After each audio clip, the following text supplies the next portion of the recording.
happened to that lunatic son of yours, anyway? Patrick's, well...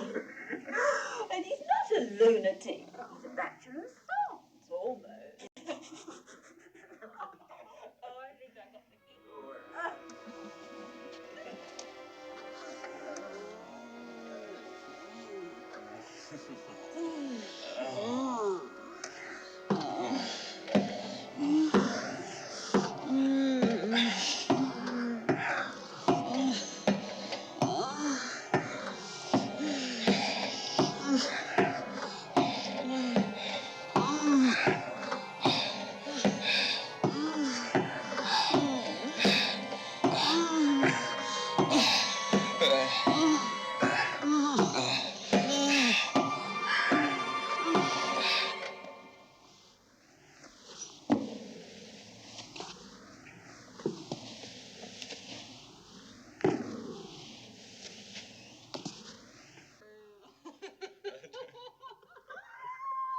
Everywhere. Put it on the other side, there.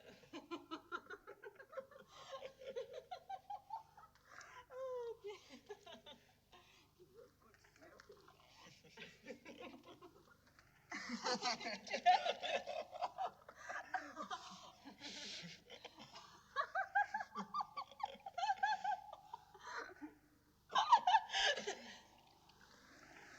Patrick?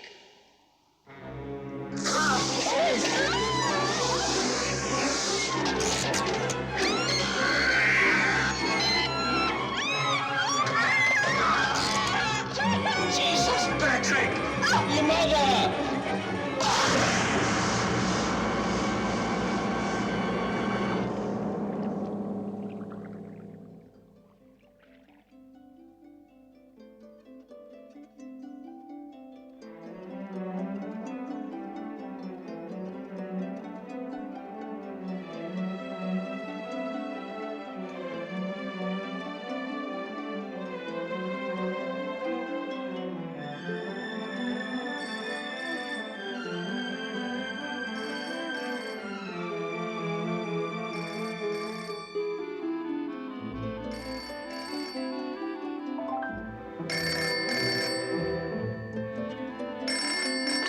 Hello? How'd you get my number? Yes, I was in bed. It's none of your business. I'm gonna hang up now, Ed. I'm gonna hang up right now.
Could you tell me where Matron Cassidy is, please?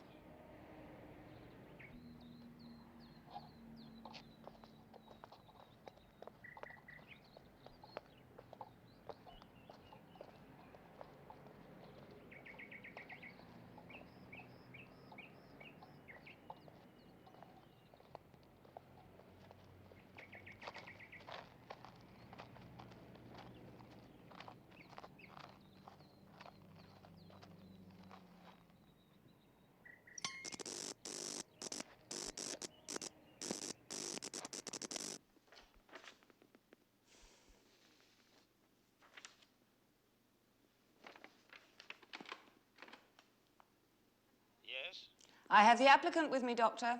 Be with you in a minute.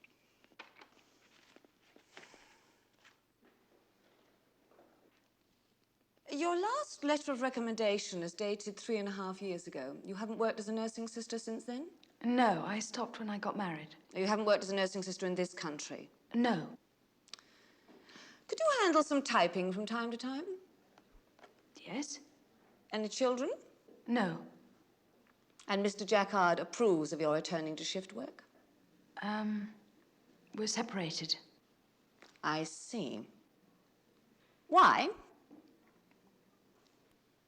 Oh, it is none of my business, Mrs. Jacquard. But let's be frank. We are not interested in restless housewives who resign at first threat of a soiled bedpan. Why did you choose the Rocher Clinic for your comeback, Mrs. Jacquard? The agency suggested... Because we are only a small clinic, some applicants presume that our standards are less rigid. Oh, I didn't think that. And because of this misconception, we tend to attract certain types. Types? Types, Mrs. Jacquard. I don't, Lesbians, nymphomaniacs, enema specialists. Well, am I offending you, Mrs. Jacquard? No. Zoophiliacs, algalagniacs, necrophiliacs, pedophiliacs, scoptophiliacs, exhibitionists, voyeurs. Now, do you follow me, Mrs. Jacquard? Yes. Disease. That God moves in mysterious ways, Mrs. Jacquard. He can don the mask of perversion and spread like cancer through our hospital staff. We had a classicant here last week, seated where you are now, applying for work as an orderly, and his little quirk, as it turned out, was to sneak down to the laundry of a night and paint himself with excreta. Does that shock you, Mrs. Jacquard? No. Well, it should. It shocks me. I can assure you, Oh, so did he, Mrs. Jacquard. Oh, come in, Doctor. Mrs. Jacquard, Dr. Roger. Matron, have my frogs arrived yet? No, not yet. Could you chase it up? Yes, I'll make a note of it. Mrs. Jacquard's qualifications are adequate, but she hasn't worked in this country before. You've worked with unconscious patients, I assume. Yes. Any experience with cerebral monitoring, EEGs, Fourier analysis? A little. She comes to us in the wake of an unstable domestic situation, Doctor. Hire her.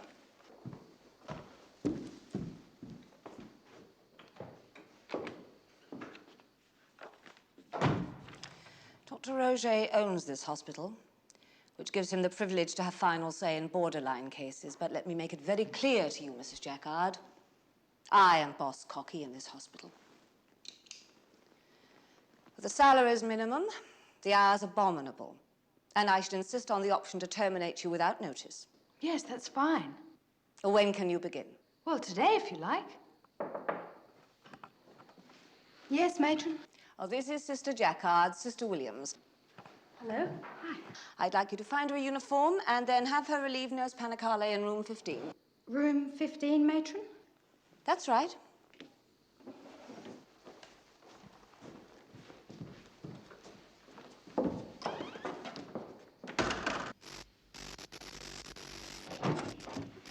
You'll be specialing him, responsible for IV therapy, monitoring him, and general nursing care. My God, it's like a meat cooler in here. You'll give him pneumonia. Sister Jacquard, Nurse Panicale. Sister Jacquard will be taking over the noon till 9 shift, so you can resume your regular duties on Ward 1. Thank you, sister. And this is our friend Patrick.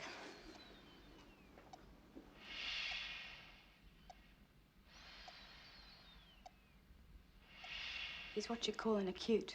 Why haven't his eyes been sutured shut? Roger's instructions. You will be expected to keep the eyes bathed and lubricated. Hello, Patrick. He can't hear you. He's dead. Oh, technically he's alive in that he breathes and pumps blood. But I don't think you're going to get much conversation out of him. He's been unconscious for 3 years. What a waste. Oh, it's a waste of space, if you ask me. Most of our new sisters cop Patrick first up. Matron says that if he can survive 3 years in a coma, he can live through anything. Anyway, such as he is, he's all yours, sister. I think you'll find him a handful. Well, I think Patrick and I are going to get along just... Oh, that's another thing. Dr. Roget calls it a motor nerve reflex, but no one really knows why he does it. You seem to do it on purpose. Well, one thing's for certain, Patrick never does anything on purpose. Any chance of improvement? No.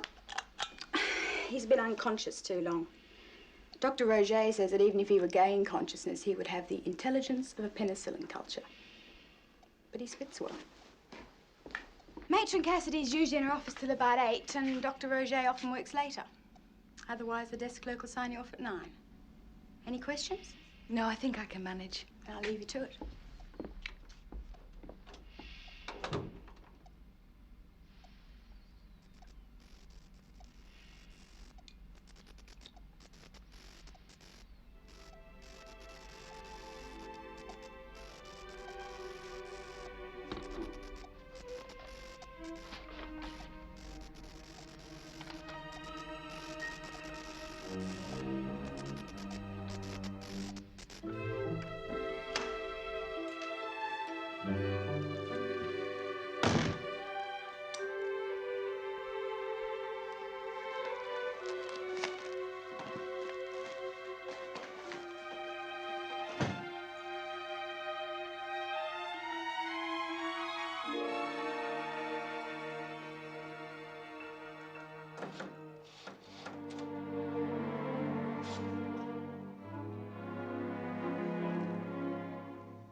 And how's our creature from the id this afternoon?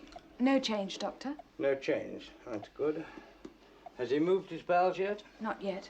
You'll let me know when he does. Jacquard, isn't it? Yes, Doctor. He spits, you know. And what is your learned pronouncement, sister? I like him. Come in. Come in. Your frogs have arrived, Doctor. Good, good. Put them down.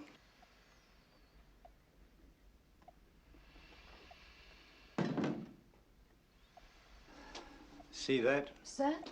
She doesn't like coming in here. Why? I don't know. She says there's nowhere flowers won't grow. Notice anything? No? Neither does he. Look at him. Does he look as though he's been unconscious for 3 years? Actually, he's in better shape now than when they brought him here. No wasting. What did you call him? Something from the id? A devil. A born devil on whose nature nurture can never stick. What happened to him? Massive damage to the cerebral cortex. Some accident, so the police said. The police were involved? Apparently. Do you think it could have been the shock of seeing his mother killed? Who told you that? Sister Williams told me. Perhaps. I mean, do you think something like that could cause this? I'm not interested in amateur psychology. I'm only interested in what he is now. Hold the leg, please. Is he ever aware of anything? Captain Fraser says that he and Patrick play chess. Captain Fraser also says that Patrick flies in and out the window at night when everyone's asleep. How can you be so sure he isn't aware? 160 pounds of limp meat hanging off a comatose brain. Can you imagine anything less aware than that?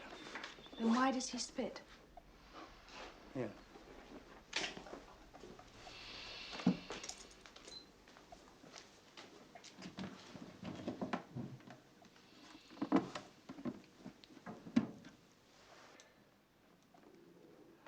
I'm inserting the needle into the base of the skull.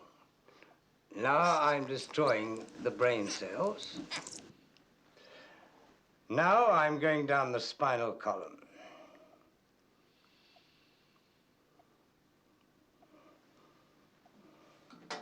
Hold out your hand.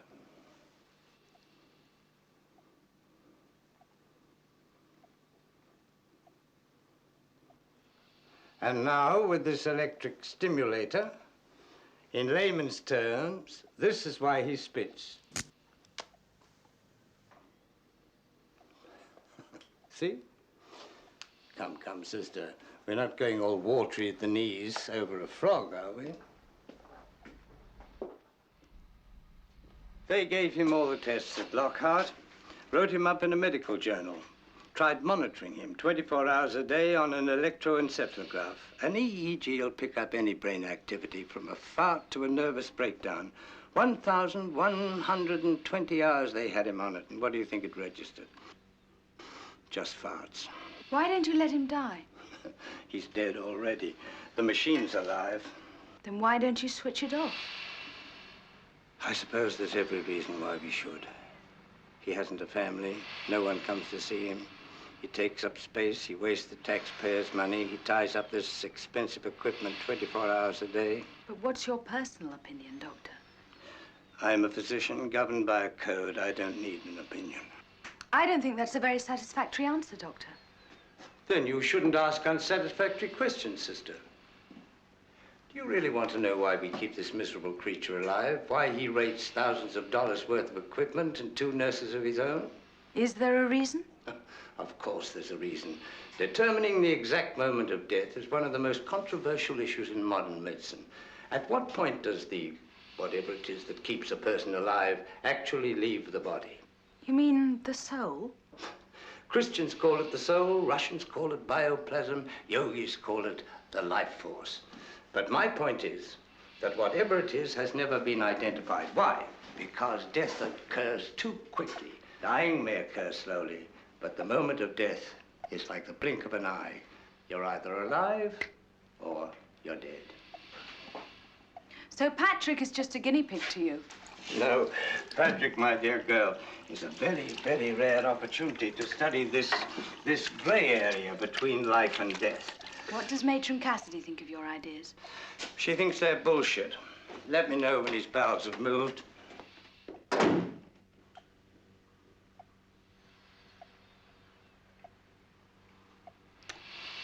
Well, what does he know anyway? You probably just haven't had anything to say, right? Hello? Is anybody in there?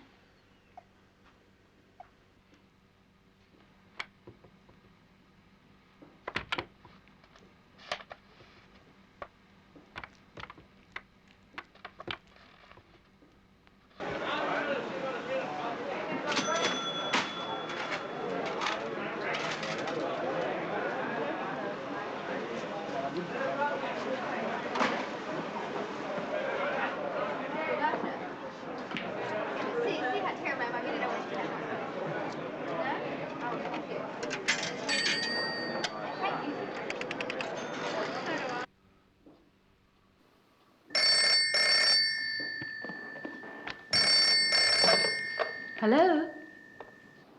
Hello?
finished, Ed?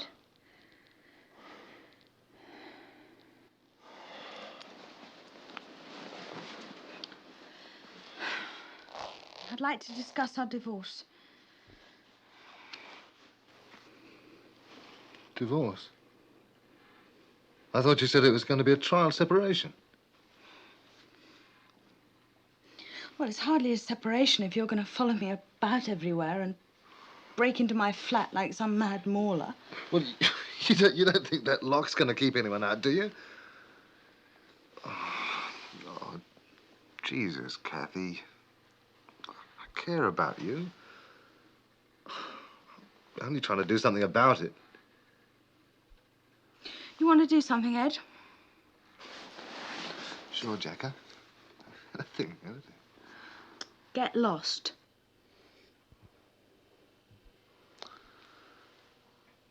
I see.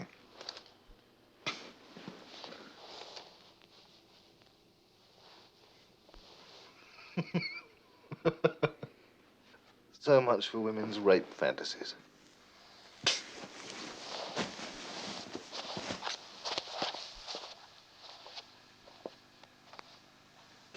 I just don't want any involvements for a while. I want to be alone. But it won't work. You cut yourself off pretty soon. The nerve endings die and you'll be no better off than Patrick here. Ed accuses me of being frigid. Rubbish. Now, how would he know?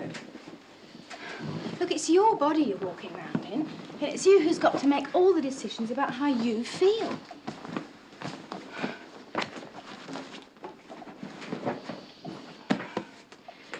Listen, you're coming to a party on Friday night. I don't think I can make a party. No excuses.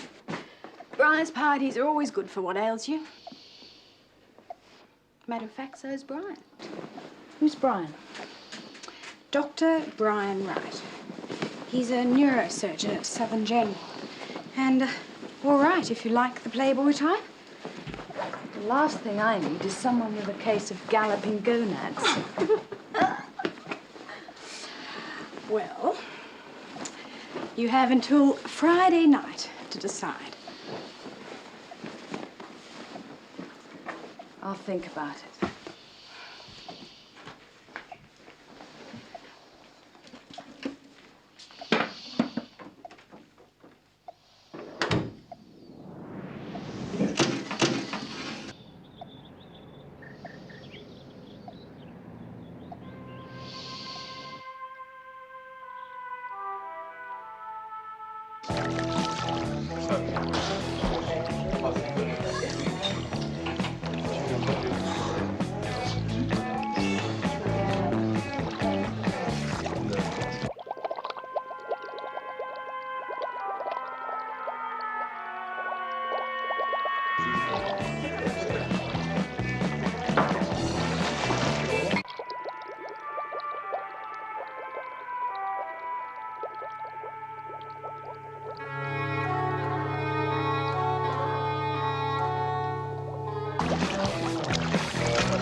Listen, do you want to take my car? Have you got something teed up with Lloyd Bridges in it? Huh?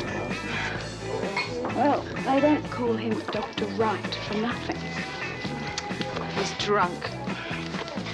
Oh, it's a party. Loosen up a little. It was a party. I think I should go home. It won't hurt to talk to him, will it? A long time dead, Kathy. I was hoping to talk to him about Patrick. Well, talk to him about Patrick, anything. He'll do the rest. Thanks. The keys are in the car. I'm off for the weekend, I think.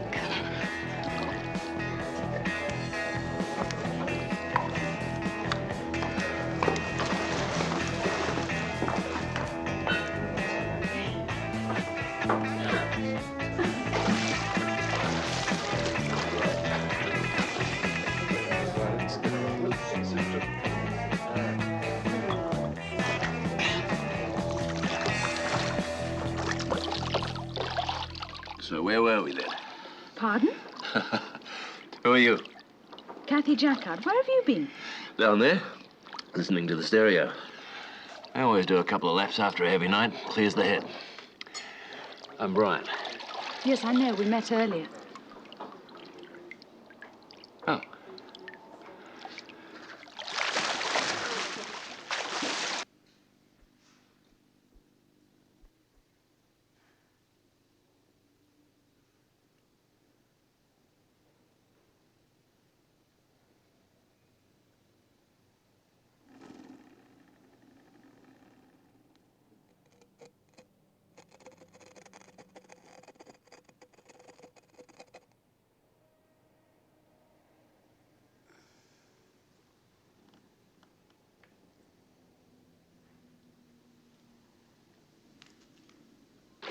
Come on in, Kathy.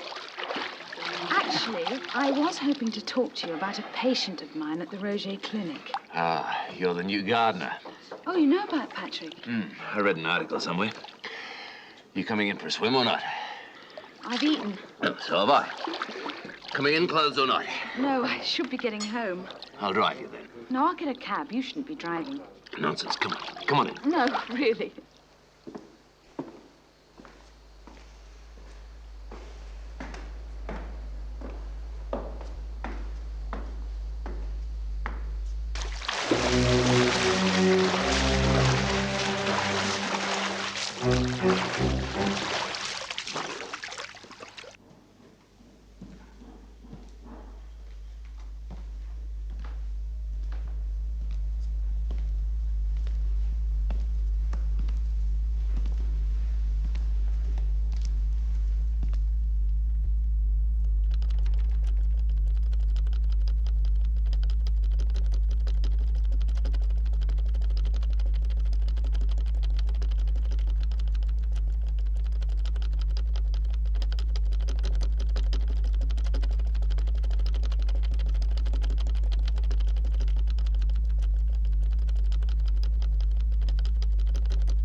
What are you doing?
typing from the front office.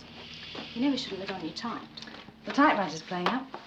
Along with the lift and everything else in this building, Captain Fraser thinks we've got gremlins. Hey, what do you think of Brian? Well, he shouldn't go swimming on a full stomach. When you off?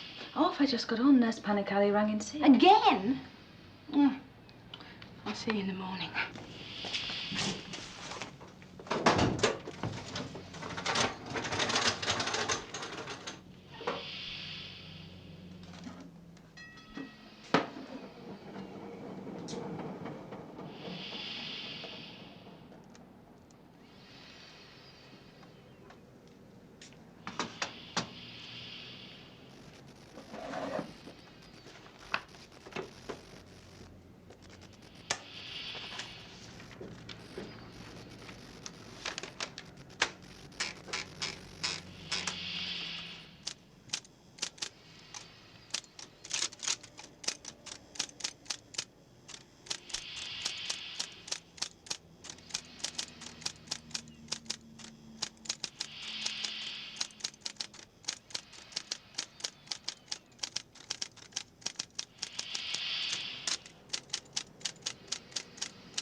Patrick, can you hear me?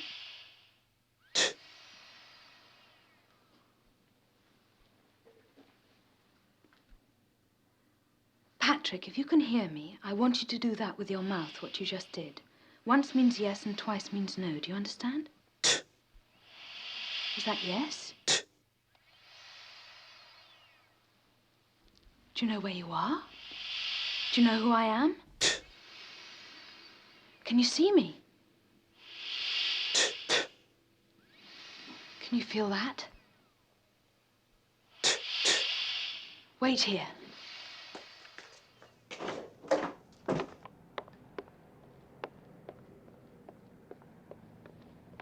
Matron, can I show you something in room 15?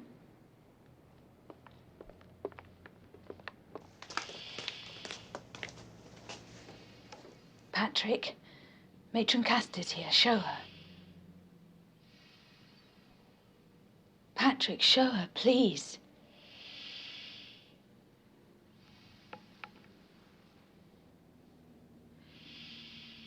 He spits.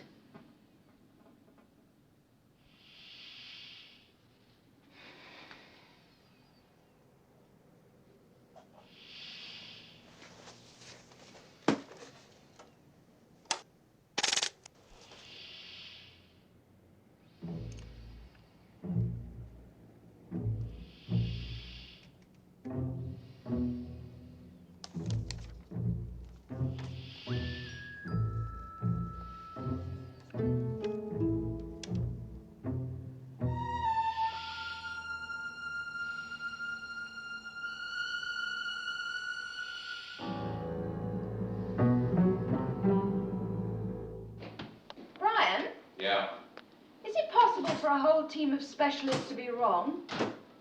Yes, I'll be the first to admit it.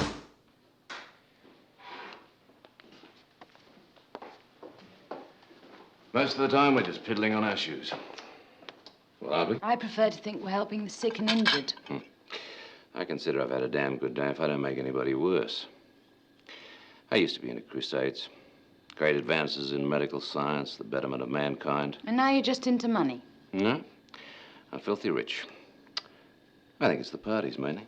I don't believe a word you're saying. All right. Let's talk about you. Let's talk about Patrick. All right. Here is the brain. 2 cerebral hemispheres, each divided into lobes. Frontal, temporal, parietal, occipital. Now, within each lobe are over 100 million nerve cells and fibers, any one of which is capable of conducting a message to the cerebral cortex. You follow me? I learnt that in my first year of nursing. Well, it's the easy part. Now, sure, we can probe around and find the nerve that's responsible for wiggling a patient's toes. But when it comes to the more sophisticated functions of the brain, we're in the dark ages. And what you're after is probably the most sophisticated function of them all. The nebulous bridge between the conscious and the unconscious. You mean the soul, the life force? Do I detect a note of sarcasm? All right, try this. I mean, anything's possible. We have 5 known senses. Now, a man who loses any one of them, his sight, for example, automatically compensates with a keener sense of hearing, finer sense of touch. Now, Patrick, with all 5 senses cut off, if there is such a thing as a 6th sense, he's had 3 years to develop a beauty.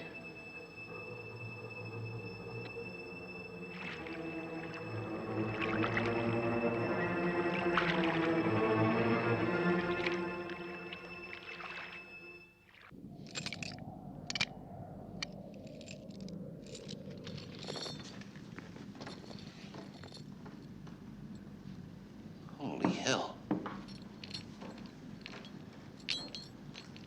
Wait here.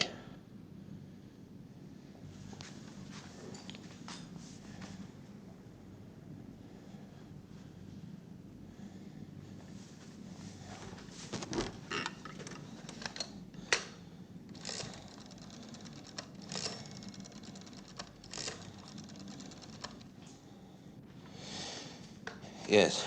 Who do I have to speak to regarding breaking and entering? Thank you. Who are you phoning? The police. Has anything been taken? I'd rather not call the police. Just a moment. Yes, just a moment. Kathy, what's the address here? I said I'd rather not bother the police with this. Nonsense. Of course you must. No. Kathy. I don't get it. Somebody breaks in and wrecks your flat and you don't want to report it. It's all right. It is not all right. He could come back. If he comes back, I can handle him. Don't kid yourself. Look, I'm fairly certain it was my husband, Ed. It's just his little way of making a point. I can handle him. Come on. I'll help you clean up. I can manage, thank you. Kathy. I said I can manage, Brian. I'll leave you to it then. Brian, I'm sorry. Thanks for caring. Tell me something. If this hadn't happened,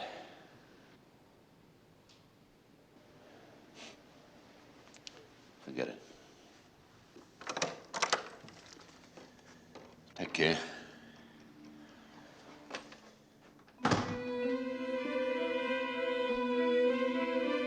No, my solicitor has advised me not to discuss it with you. I presume you'll be getting in touch with your solicitor. What are you talking about? I'm talking about last night, Ed. Unless you were too drunk to remember. Too drunk to remember what? Honest to God, Ed, I'm really disappointed in you. Look, Kathy, love, I don't know what you're talking about. I said I don't want to discuss it. Look, love, what is it I'm supposed to have done? Ed, that flat wasn't much, but it was mine. I painted it and decorated it. And I don't see how you could be so cruel. Look, Kathy, I haven't done anything. I was nowhere near your flat last night.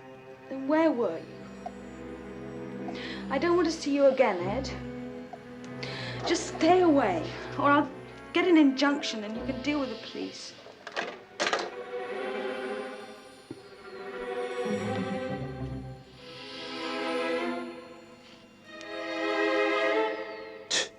You bastard!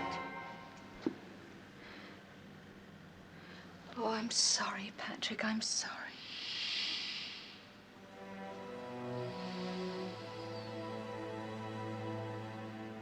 You can feel. Can you feel that? Can you feel that? Can you feel that? Can you feel that? Can you feel that?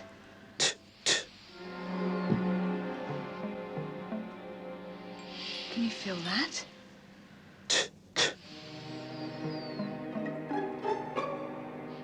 Can you feel that?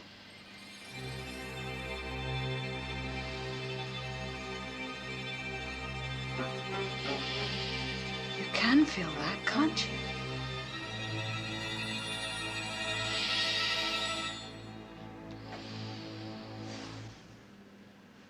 When you have a moment, sister.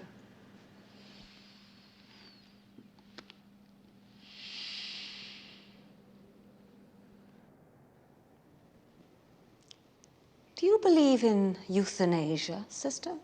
Well, I don't believe in wandering about with an ampule of... Do you believe in a passive sense, in allowing someone to die for his own good? I don't think anyone has the right to play God. That is a pathetic answer coming from someone who calls herself a nurse. Do you think we should close down the hospital and all go home? If there were a God, and if the patient in room 15 could think, I bet he'd be thinking that God must have a pretty monstrous sense of humor. But of course there isn't any God. No God, no justice, no compassion. Only fear. So he lies in there month after month, year after year, because nobody, including myself, has the simple decency to switch off that machine and let him do what he should have done 3 years ago. He is an embarrassment, sister. He is a daily reminder that medicine can prolong death much more effectively than it prolongs life. So if it appears there's a conspiracy to lock him away, it's just that the mere sight of him is a somewhat offensive reminder of our own ugliness. And then you come along. And not only do you remind us that he is human, but you claim that he has feelings, and that we have neglected him, and that you, a second-rate probationary nurse, have discovered something in a couple of weeks that our team of specialists couldn't find out in 3 years. And as if that were not enough, you then go over the heads of Dr. Rocher and myself, placing us in an embarrassing situation by getting an opinion from an outside doctor. You then merrily proceed to slap and fondle this patient in a manner that should see you blacklisted from every hospital in this country. And you ask, why don't you believe me? I was only trying to help. You can.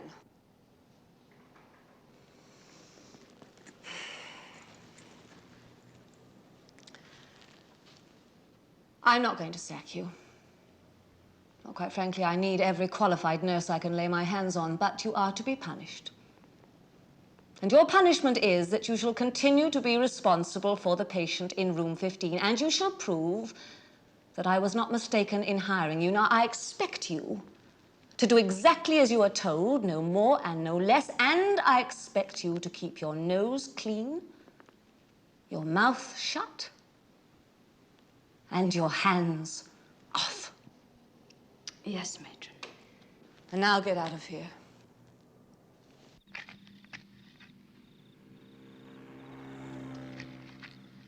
I've changed the lock. Look, I don't care what you think. I didn't bust this place up last night, and if I didn't, then somebody else did. Well, someone's got to look after you. Look, the painters will be in tomorrow. I'll probably fix the furniture up myself. That carpet needs cleaning. I'll borrow Phil's rig and I'll fix it on the weekend. Dead set, Jacko. I didn't do it. You know, Ed, I've had such a rotten day. I'm rather pleased to see you. What's that smell? Huh? Oh, that smell. Ah, that is tuna casserole. Good God. Well, tonight's on me. Ed Jacquard, gentleman chef, handyman. Look, come on, sit down. Here you go. Sit down. Put your feet up. Now, ma'am, can I get you something from the bar? A gin and tonic, perhaps? Gin and tonic.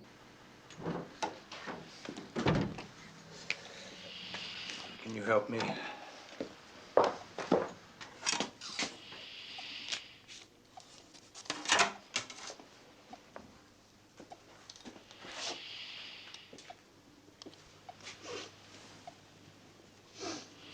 What's the matter? Nothing, Doctor. You look as though you've been crying. I've got a bad cold. Speak up. I said I have got a bad cold. Look at you. You look awful. It's just that it's a bit chilly, Doctor. Good Lord, woman, if you're as cold as all that, go and get a heater out of the matron's office.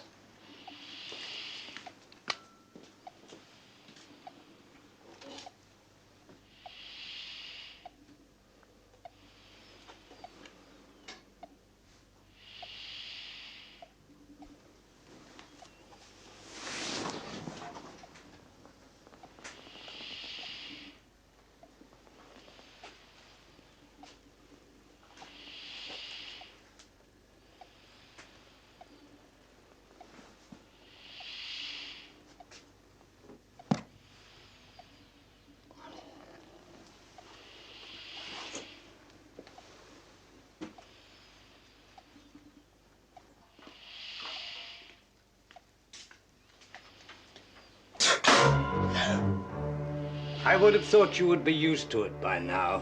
I'm sorry, Doctor. All right, pick it up, plug it in, and sit down quietly.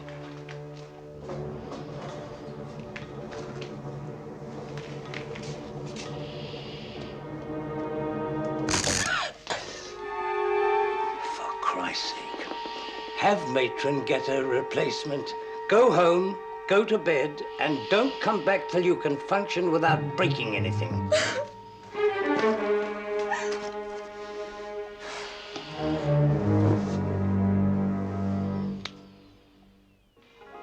I'm sorry about the fight, Jack, huh? Dead set.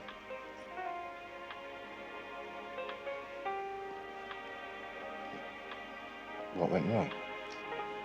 I don't know, Ed. A lot of things. Leaving home, coming here. It wasn't your fault, Ed. But you should try being boxed in for 24 hours a day with nothing but 4 blank walls to stare at. And you'd come home, drunk, stumble into bed, sleep. And then you'd turn around and say I was the one who was hung up. Hey, now, wait a minute. You're talking to the new Ed Jacquard. You watch this.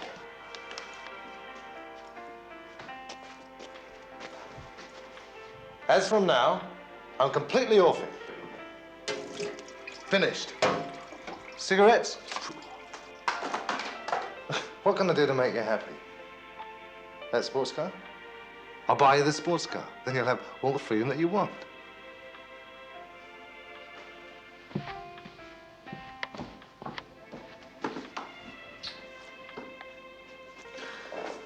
This mean I can stay the night?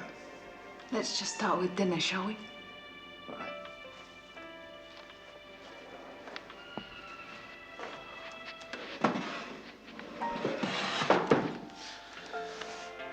You know, if this Patrick person turns up, you'll have to give him a tap with the cold spoon. Why'd you say that? Well, isn't that what you nurses do to a bloke, you know, when he... Yes, I know what it means. It's just... Oh, forget it.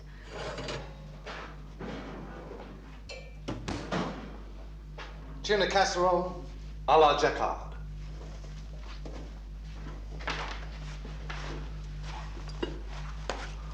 Oh, get a scorch pad. You'll burn the table.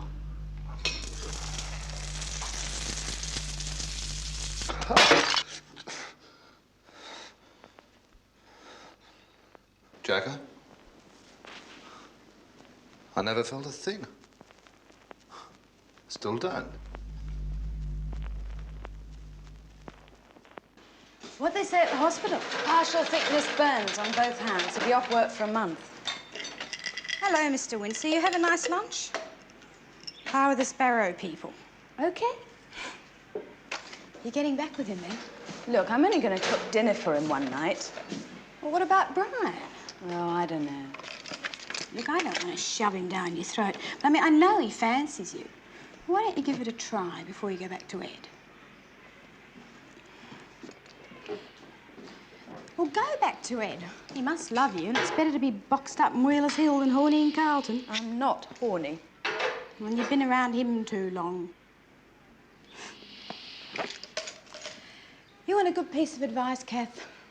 Get out of here before you end up like Matron Cassidy.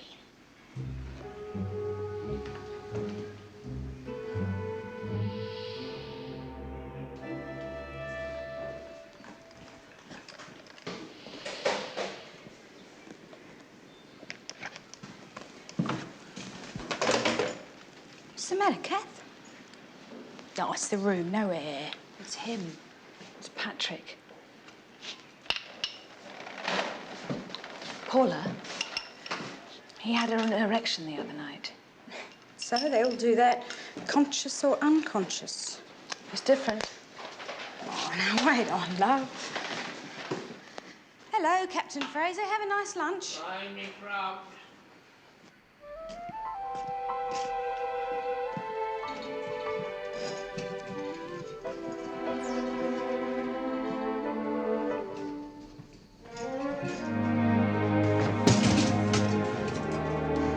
Lift's broken again. Matron said nobody should use it, to use the stairs. Oh, is Matron aware that this is a hospital, not a gymnasium? Well, do I have to remind you this is a hospital? We simply must have that lift repaired sooner than that. Matron, I want you to do something for me. Hold on, please. Look, I am rather busy, Doctor. I want all the early reports on Patrick. Anything to do with the details of his accident. Well, I imagine one would have to contact the police for that information. Fine. Hello? Yes, well, then I suggest you make our lift a priority. What's that? It's a cerebral functions monitor. Where did it come from? I won it in a card game. Is this related to anything I should know about, Doctor? I have a new theory. I'm going to try some ECT on Patrick to see if I can shock some response out of him. What do you think? Since you ask, I think it's disgusting. Yes. Yes, but it's worth the try. I'd love to, Brian, but I can't. Nurse Panicali rang in sick and I'll be here all night. No, I'm busy on Thursday night. No. Oh, I don't know, maybe. It's a bit up in the air at the moment. Hey, Brian, you didn't mention our conversation about Patrick to anyone, did you? Well, yes, but I don't want to talk about it over the phone. There have been some interesting developments. I'll ring you, all right? Yeah, I promise. I gotta go now. Okay? Bye. Aren't we speaking then?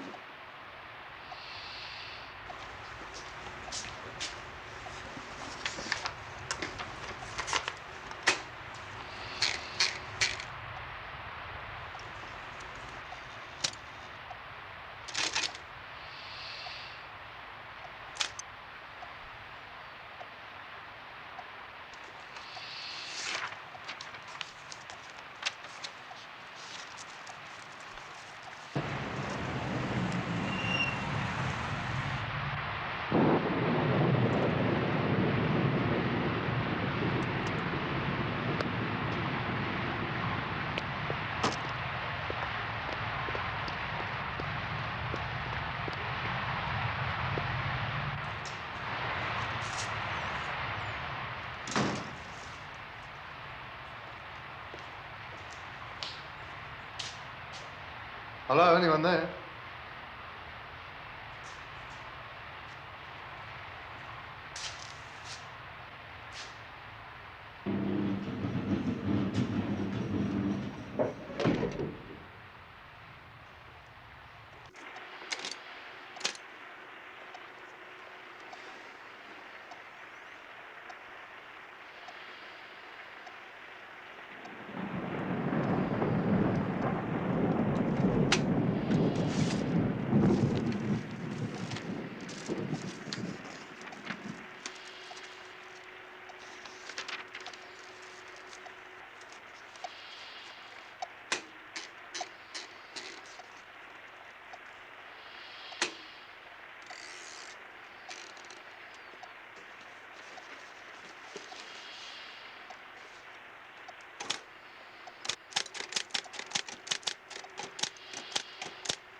Patrick, I didn't type this, did I?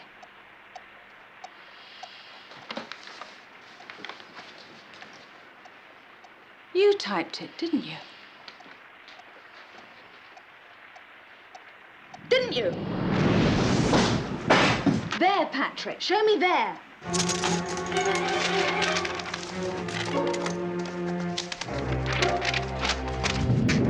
Show me. Show me, Patrick. Show me. I've got all night, Patrick. All right, I'll start it for you. Let's start with Dear Mum.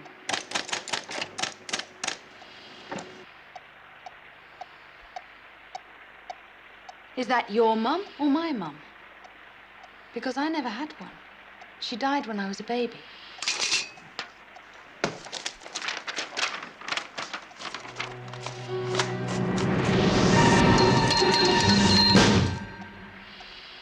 Well, aren't we a clever boy?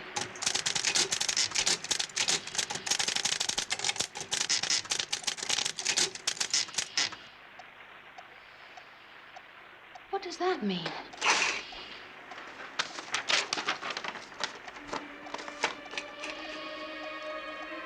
Dear Mum.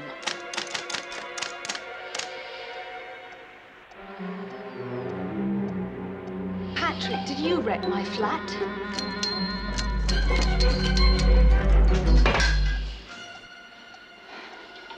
Why are you doing this? What do you want?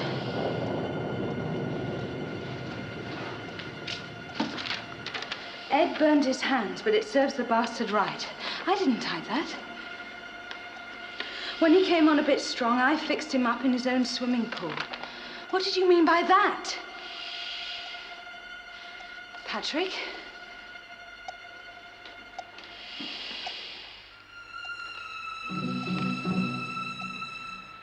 Patrick.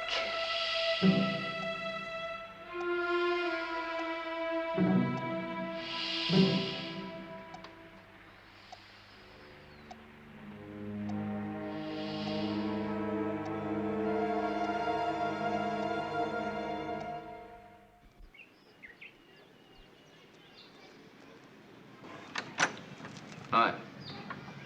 Did I get you up? Oh, come in. You have a heavy night or something? Yeah. Anybody I know? Yes, Patrick. Yeah, let me do that. You're not free tonight? I don't know. I mean, thanks. I just don't know. So how does your garden grow? Hmm? Patrick, what are the interesting developments? If I told you, I don't think you'd believe me. Why not? Matron Cassidy didn't. Dr. Roger wouldn't. I'm not sure if I believe it myself. Try me. What do you call it when someone has the power to make things move around the room without touching them? Magic. There you are. You see, I told you you wouldn't believe me. I'm sorry. It's called psychokinesis.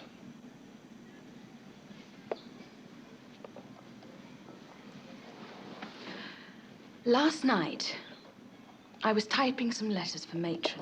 Yeah? Go on. Well, I was typing this letter, and I had a lapse of concentration, you know, like a daydream. And when I came to and I looked at what I typed, well, wait a minute.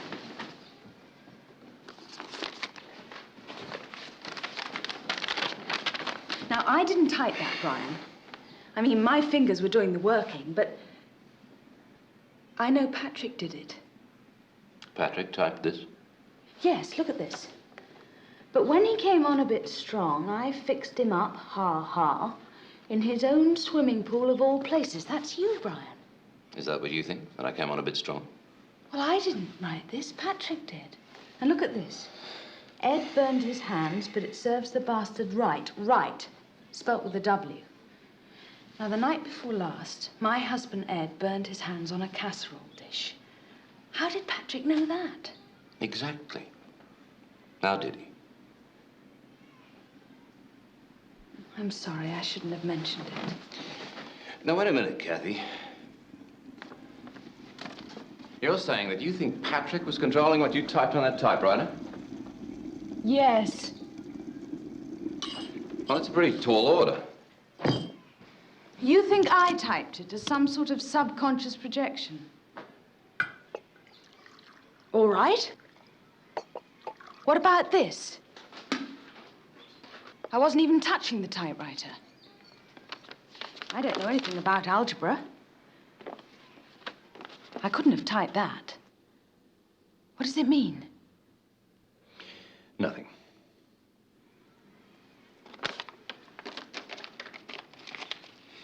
Kathy, I've seen a man levitate. He really raised his body into midair and held it there. I've seen a Filipino cab driver remove a cancer with a rusty bread knife. So don't accuse me of narrow-mindedness. I really should be getting ready for work. It's catch-22 as far as I'm concerned, Kathy. I can't give an opinion on Patrick until I've examined him. And I can't examine him because such things are just not done. It's not fair. Mm-hmm. But it's ethical.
Oh, Sister Jacquard, Matron wanted to see you as soon as you came on.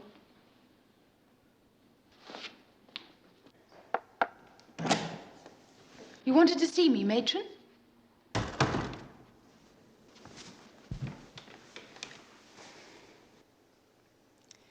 You will recall that when I hired you, it was on condition that we reserve the option to terminate you without notice. Yes. Well, I'm afraid I will have to exercise that option. I would like you to collect your things and leave the building immediately. Why? I never indicated the position was permanent. Is it something I've done? Very well, I'll be frank, Mrs. Jacquard. I don't think you are cut out to be a nurse in an institution like this. It's because of Patrick, isn't it? It's because I know too much. If anything, it's because you know too little. Even your typing has become erratic. It's because Dr. Wright asked permission to examine Patrick, isn't it? I really had hoped to avoid a confrontation, Mrs. Jacquard. I have a very full day. You can't do this. I can, and I have. Now, will you kindly leave?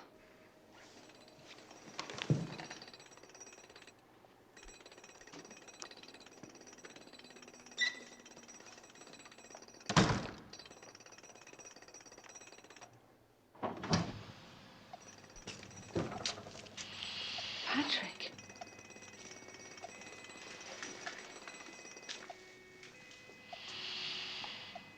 What have they been doing to you?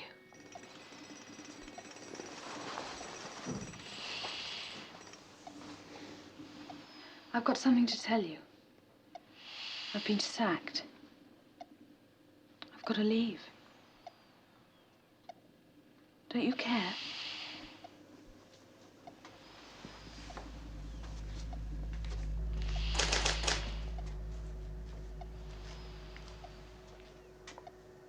I can't stay. I haven't any choice. How can I help you when you do absolutely nothing to cooperate? What are you afraid of? Why don't you want anyone else to know?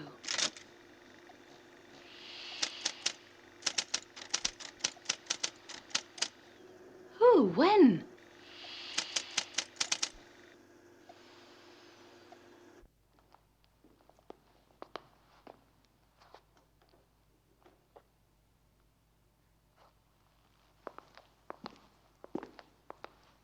I'm going home now.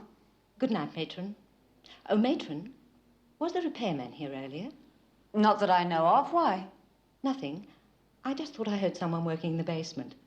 Probably just a touch of the rats, as Captain Fraser would say.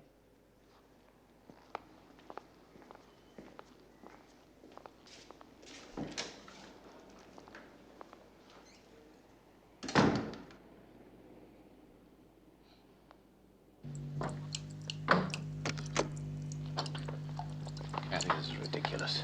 Well, don't do it then. I wouldn't want you to do anything unethical like saving someone's life. Cut it out.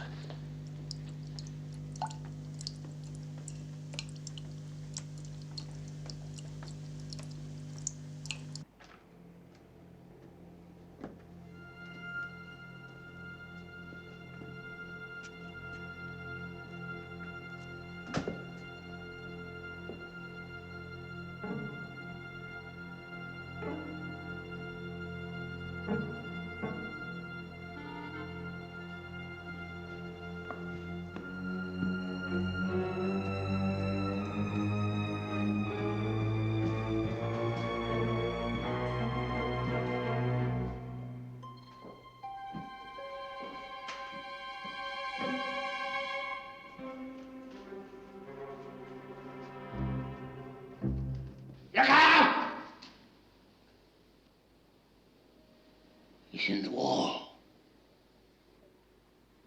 He's in the wall.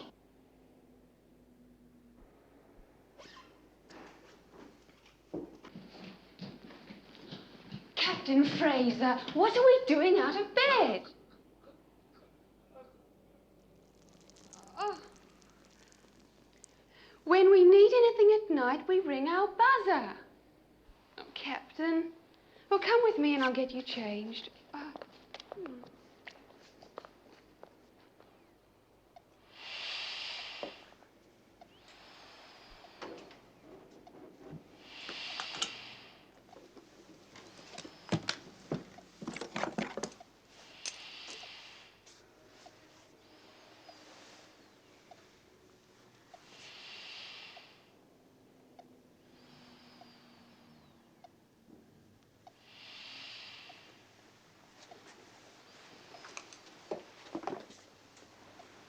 Patrick, this is Dr. Wright, the one I was telling you about.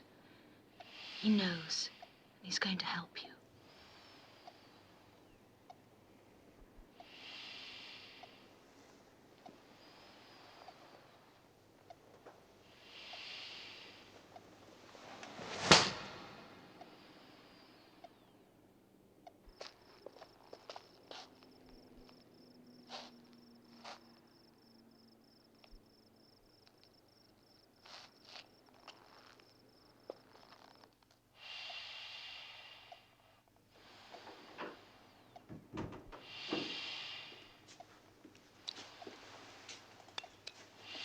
How long will this take? Talk to him. George? See if you can get him to respond. Patrick. Please, Patrick, for God's sake. You said he had an erection. Yes? Get him to do it. You haven't got all night, Kathy.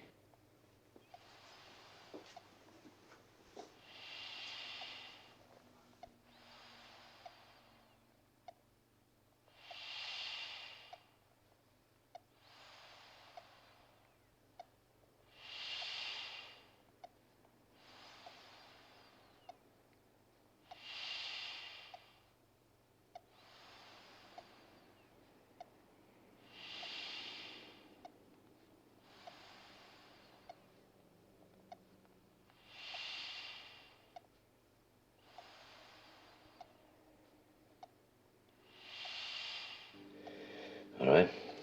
Let's try something else.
this. I want to try his reaction to strobe. Will it take long? This was your idea. Now, don't rush me. Hold it 18 inches from the bridge of his nose. Bring it up slowly.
I hadn't intended to.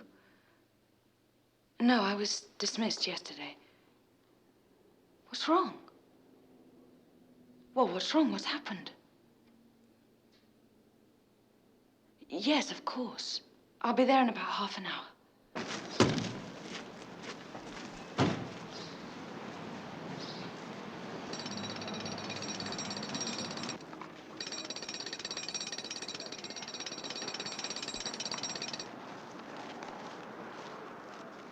Well, the uniform boys put in a report last night, and I have to follow it up.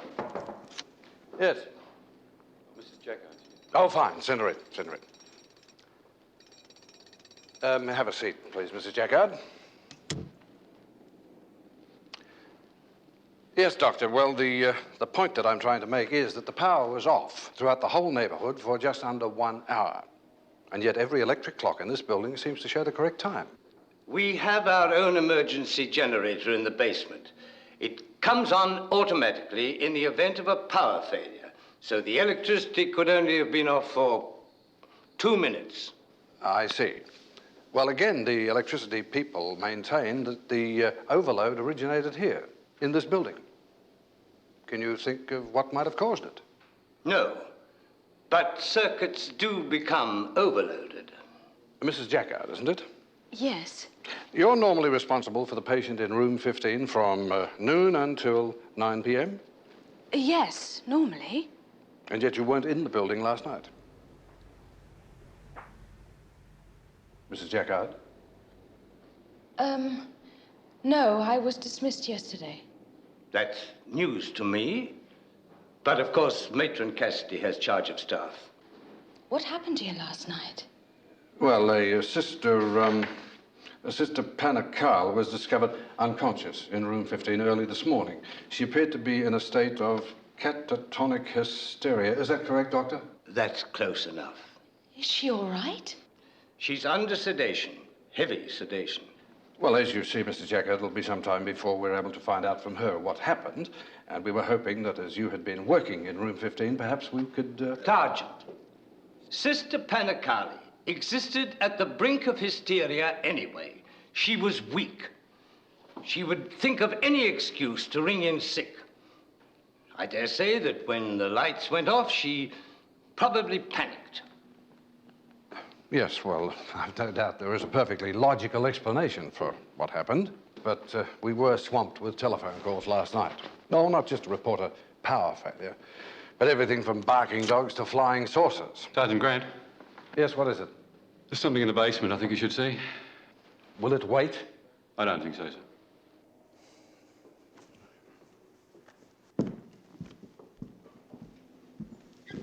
Doctor, it's Patrick. You know it's him, don't you?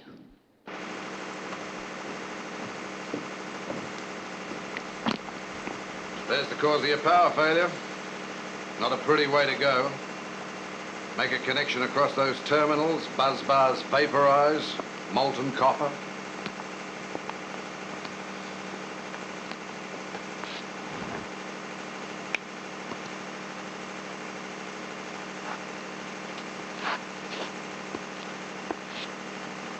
Who is she? Matron Cassidy. We'll need a pronouncement, Doctor, just to make it official. Doctor?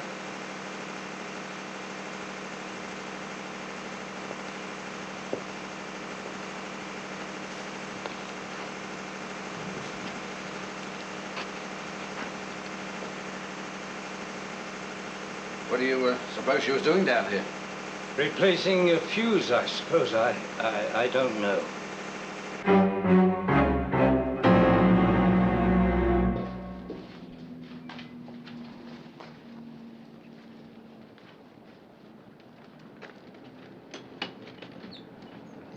Is that all you're going to do? There'll be an inquest. I need to get some formal statements, but I'm satisfied. You don't believe this was an accident, do you? What the electricity boys reckon. She wasn't wearing shoes. She grounded herself when she stepped into the puddle. Bang. But why wasn't she wearing shoes? And why was she down there in the first Look, place? Mrs. Jacquard, please, let's not complicate this any further, will you? You've got a hell of a job writing out a report as it is. Listen to me. Matron Cassidy wanted Patrick dead. Now she's dead. Does that sound like an accident Look, to you? let me get this straight, will you, Mrs. Jackard? Are you suggesting that she was trying to kill the patient in room 15? I'm saying that there is a possibility, yes. Why? Well, that's a hard question to answer, but there is someone who can explain it better than I, and I think you should see him.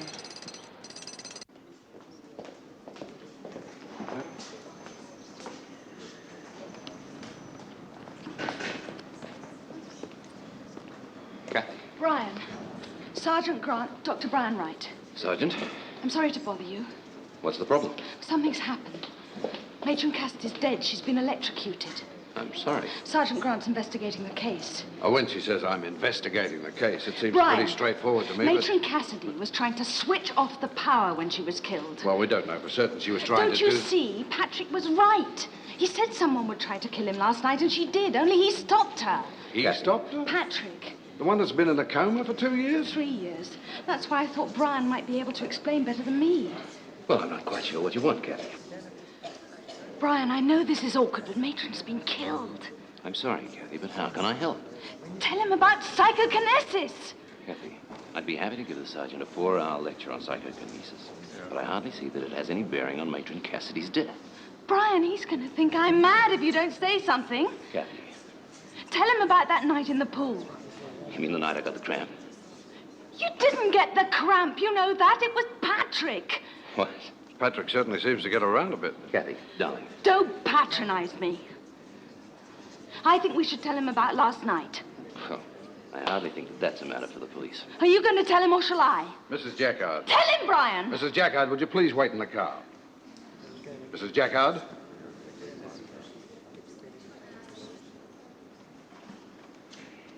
Tell me about last night, Doc. You're not really interested in my sex life, are you, Sergeant? I still feel as though there's something I should do. You could close the door on your way out.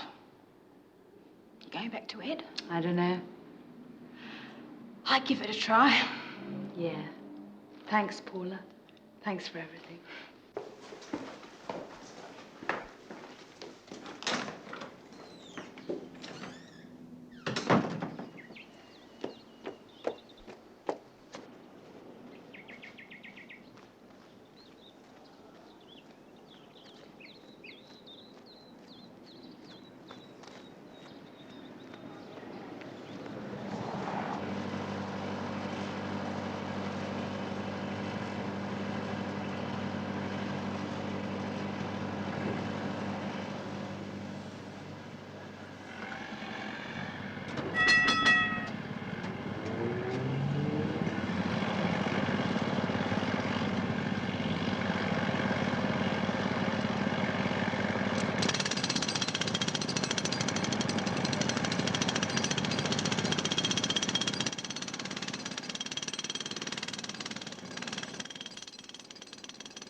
Ed!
Phil, I'm trying to find Ed. Have you seen him? No, he's been off work for 2 days. I hadn't thought of that. I'll check. And Phil, if you see him... Yeah, a bit. Okay? Bye.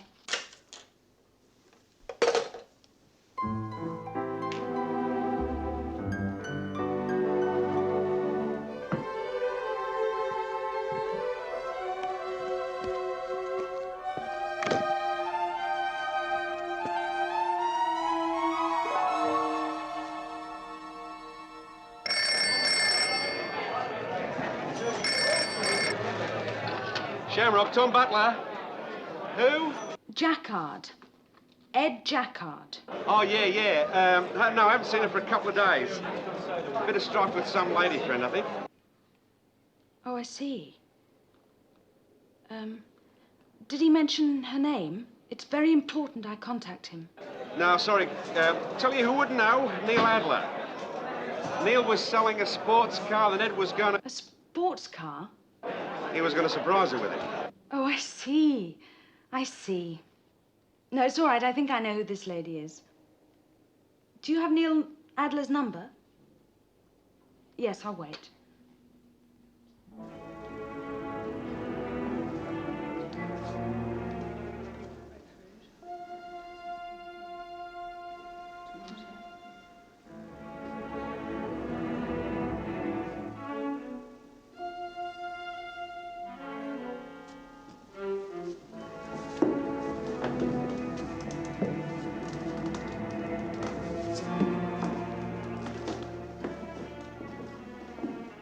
Why don't you finish early and go home?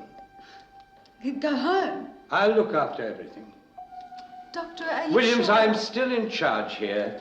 Please, just go home and don't worry.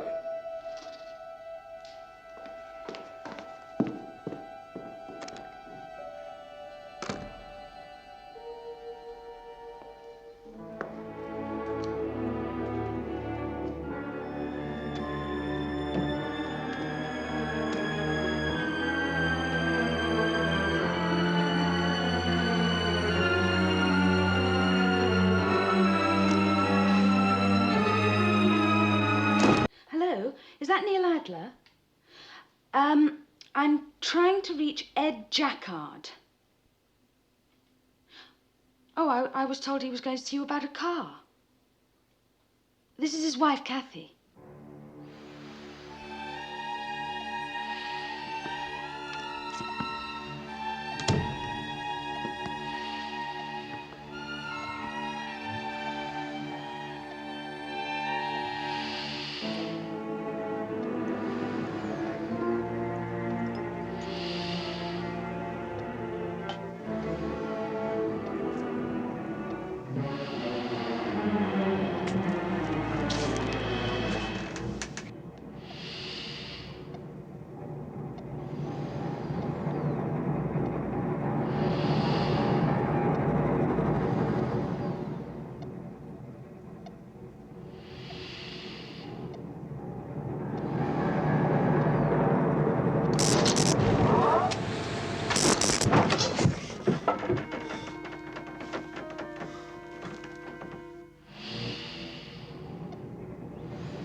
Detective Sergeant Grant. What can I do for you, Mrs. Jacquard? Sergeant, I have a problem. And, well, you're the only policeman I know. Lucky me. What's your problem? I seem to have lost my husband. I see. It's not as crazy as it sounds. He apparently bought a car from a friend 2 days ago as a gift. For me, actually. And, he seems to have vanished.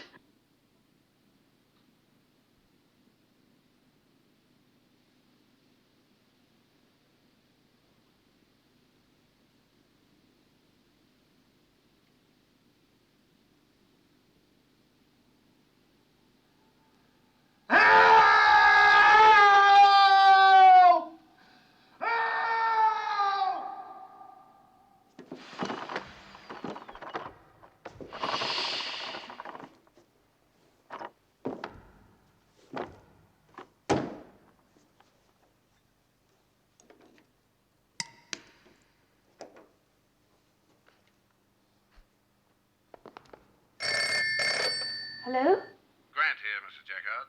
I found your car. No sign of your husband. Where was the car? Well, it was towed away from a no-standing zone outside the Roger Clinic earlier this afternoon. Apparently, it had been there for a couple of days. You there? Yes. Yes, Sergeant. Incidentally, about that other business, Patrick, a friend of yours, is a bit of a celebrity. You know that? What do you mean? Well, I've been going through the files here, and it turns out that... Oh, hang on. Someone's penciled in a notation here about a boyfriend of a nurse who worked there over a year ago. What about him? He died, some unspecified disease. Says it started with a numbness in his hands and then spread.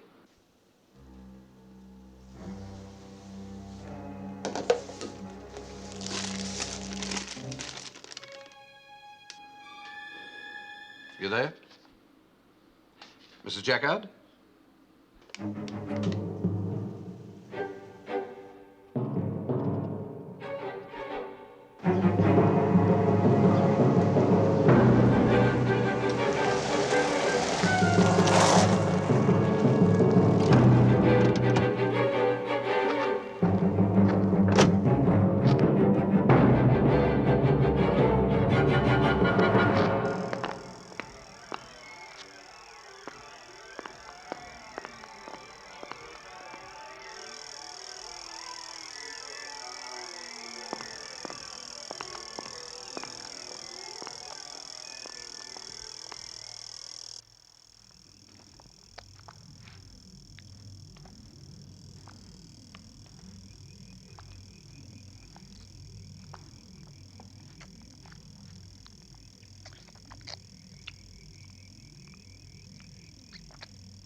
He made me. He did it. We've got to kill him. You've got to help me. Look. We'll clear the building, get everyone out, then burn it. You can't go in there. He won't let you. No! No!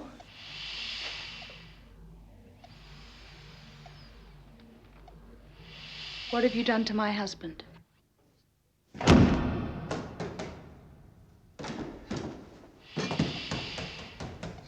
Patrick?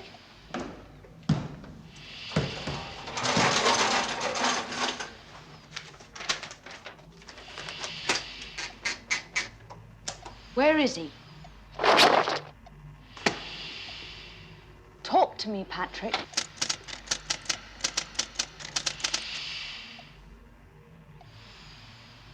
Is that it? You think I'm a slut? Why? Because I've been unfaithful? Because I won't belong to you? Is that why you murdered your mother, Patrick?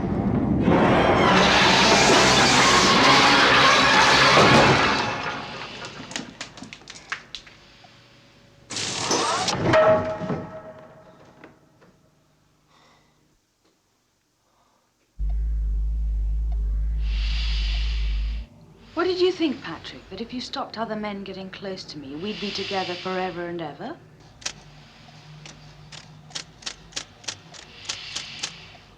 Love? What do you know about love? Who'd love you? You're a self-centered, self-important, self-indulgent little boy who never grew up, who wants his mummy. Go on, get it out of your system. Your tantrums don't scare me anymore. Now, what have you done to my husband?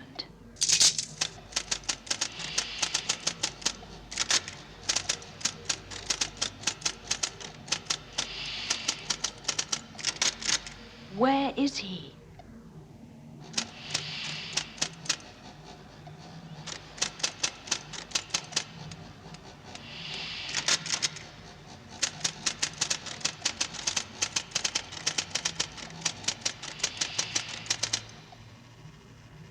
You're wrong, Patrick. Are you better off?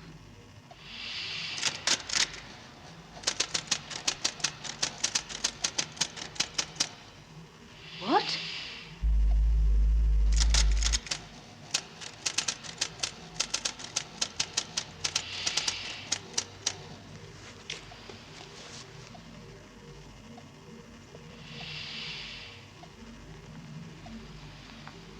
What is it?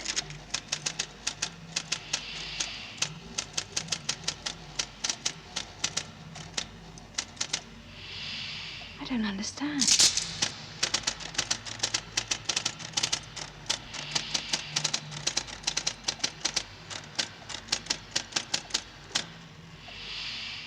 What's Ed done to hurt you? What have I done to hurt you?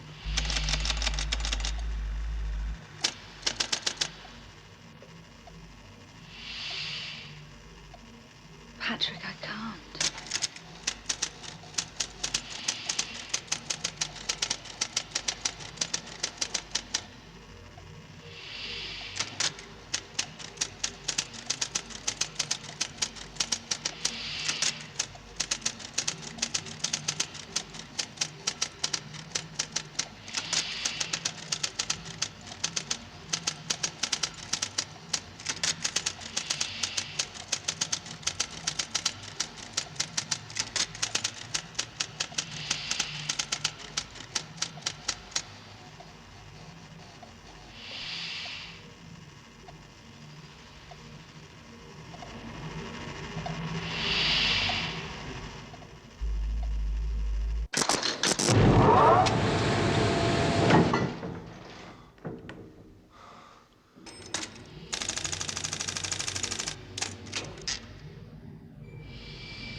Better hurry.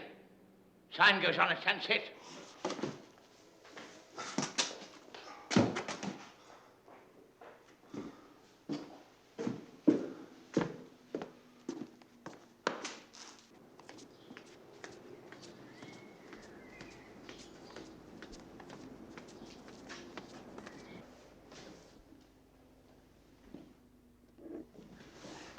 Who are you? I met Jacquard. What the hell's going on here? She's in there with Patrick. Patrick?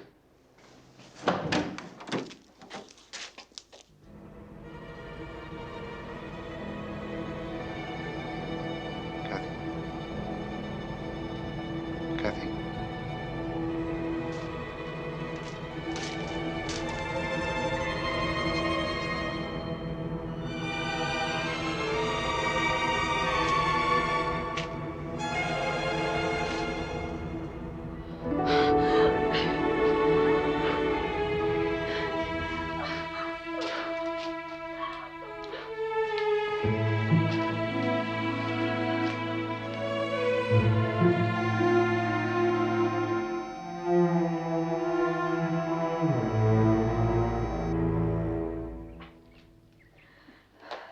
He's dead. I killed him. Nobody killed him. He died of natural causes. Come on, lovely. I'll take you home.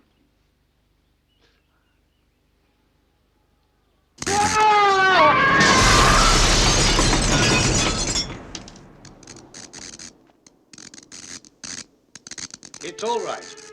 Just a simple motor nerve reflex.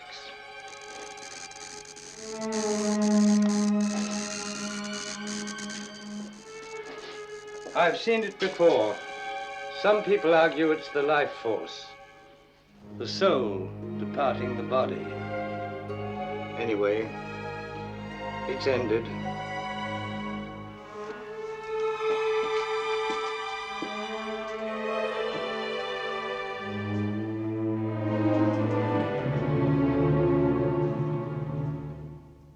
So that's Patrick. That's Patrick.